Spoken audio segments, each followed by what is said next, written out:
New York mayor चुनाव और एक नाम जिसने सबको चौंका दिया, ज़ोहरान ममदानी। हाँ बिल्कुल। 2025 की डेमोक्रेटिक प्राइमरी में पूर्व गवर्नर एंड्रू कोमो को हराना, वो भी इतने मार्जिन से, ये वाकई मतलब एक बड़ा उलटफेर था। सही बात है। तो आज हमारे पास जो भी स्रोत हैं, कुछ लेख, कुछ रिसर्च, उन्हीं के आधार पर जरा समझने की कोशिश करते हैं कि ये हैं कौन, इनकी कहानी क्या है और इसके मायने क्या है ना। हाँ, तो कौन है ये ज़ोहरान ममदानी? स्रोत बताते हैं कि जन्म कंपाला, युगांडा में हुआ। माता पिता काफी जाने माने हैं, महमूद ममदानी शिक्षाविद और मीरा नायर फिल्म मेकर। हाँ बिल्कुल। फिर परवरिश पहले दक्षिण अफ्रीका में हुई और फिर मतलब 7 साल की उम्र में परिवार न्यूयॉर्क आ गया। अच्छा, और राजनीति में इनका आना वो भी दिलचस्प है। 2020 में न्यूयॉर्क राज्य विधानसभा का चुनाव जीता इन्होंने। हाँ, और वो भी एक स्थापित नेता को हराकर। ये दिखाता है कि इनकी अपील शुरू से ही थी। और विधानसभा में रहते हुए भी स्रोत बताते हैं कि इन्होंने कुछ अहम काम किए, जैसे सार्वजनिक परिवहन पर। बिल्कुल, जैसे वो सबवे सेवा के लिए $100 मिलियन से ज्यादा जुटाने में मदद करना। हाँ, और वो मुफ्त बस पायलट योजना भी शुरू करवाई। हाँ, तो मतलब परिवहन, जलवायु, ये मुद्दे इनके फोकस में पहले से रहे हैं। और अब मेयर पद के लिए इनका जो पूरा मंच है, वो एक ही शब्द के इर्द गिर्द है, सामर्थ, अफोर्डेबिलिटी। हाँ, ये बहुत दिलचस्प है।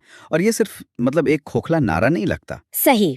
इनके वादों को देखें तो स्रोत बताते हैं शहर की बसें मुफ्त करना। मुफ्त बसें, वाह। हाँ, और सबके लिए चाइल्ड केयर, किराया स्थिर घरों का किराया फ्रीज करना। किराया फ्रीज न्यूयॉर्क जैसे शहर में ये बहुत बड़ी बात है। बहुत बड़ी बात। साथ ही 2 लाख किफायती घर बनाने का वादा। यहाँ तक कि शहर अपने किराना स्टोर खोलेगा, ऐसा भी कहा है। अच्छा। और 2030 तक न्यूनतम वेतन $30 प्रति घंटा करने का लक्ष्य। और हाँ, अमीरों पर टैक्स बढ़ाने की बात तो है ही। तो ये एक तरह से डेमोक्रेटिक सोशलिस्ट वाली सोच है, जैसा कि वो खुद भी कहते हैं। बिल्कुल, स्रोत यही बताते हैं। सामाजिक सेवाओं और वर्कर राइट्स पर जोर, और फंडिंग के लिए अमीरों पर टैक्स। और अगर ये चुने जाते हैं तो ये इतिहास रचेंगे, न्यूयॉर्क शहर के पहले मुस्लिम मेयर। हाँ, और 1 सदी से भी ज्यादा समय में सबसे युवा मेयर होंगे। ये भी है। इन्हें समर्थन भी देखिए कहाँ से मिल रहा है, democratic socialist of America, working families party. और बड़े नाम भी हैं, अलेक्जेंड्रिया अकासियो-कॉर्टेज, बर्नी सैंडर्स। तो ये साफ दिखाता है कि पार्टी के किस धड़े से इन्हें समर्थन मिल रहा है, ज्यादा प्रगतिशील, जमीनी। बिल्कुल, और इसी जमीनी अभियान ने खासकर युवाओं और श्रमिक वर्ग के बीच इन्हें बहुत लोकप्रिय बनाया है, ऐसा स्रोत बताते हैं। लेकिन जाहिर है आलोचना भी होगी। हाँ बिल्कुल, स्रोत ये भी बताते हैं कि व्यापारिक नेता रिपब्लिकन वो इनकी नीतियों को लेकर चिंतित हैं। कहते हैं कि बाजार में अस्थिरता आएगी। और इन्हें समाजवादी भी कहा जा रहा है। हाँ, ये लेबल लगाया जा रहा है। हालांकि फैक्ट चेकर्स इस वर्गीकरण को पूरी तरह सही नहीं मानते। पर यहाँ ये साफ करना जरूरी है, हम सिर्फ स्रोतों में जो अलग अलग नजरिए हैं वो बता रहे हैं। हमारा काम पक्ष लेना नहीं है। बिल्कुल। तो फिर ममदानी के इस उभार का मतलब महत्व क्या है? स्रोत इसे कैसे देख रहे हैं? देखिए, स्रोत इसके कई पहलू बताते हैं। एक तो ये कि डेमोक्रेटिक पार्टी के अंदर जो प्रगतिशील लहर बढ़ रही है, ये उसका संकेत है। दूसरा, ये जो सामर्थ्य पर इनका फोकस है, वो न्यूयॉर्क जैसे महंगे शहर के वोटरों के लिए मतलब बहुत अहम मुद्दा है।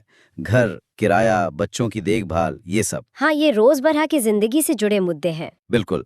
और तीसरा, इनकी जो पहचान है दक्षिण एशियाई, मुस्लिम, अप्रवासी पृष्ठभूमि, वो शहर की राजनीति में बदलते हुए प्रतिनिधित्व की एक नई कहानी कहती है। तो अब आगे क्या? नवंबर 2025 में आम चुनाव? हाँ, मुकाबला होगा रिपब्लिकन कर्टिस लेवा से, और शायद कुछ निर्दलीय उम्मीदवार भी हों। तो ये चुनाव देखने लायक होगा, बहुत ऐतिहासिक। यकीनन।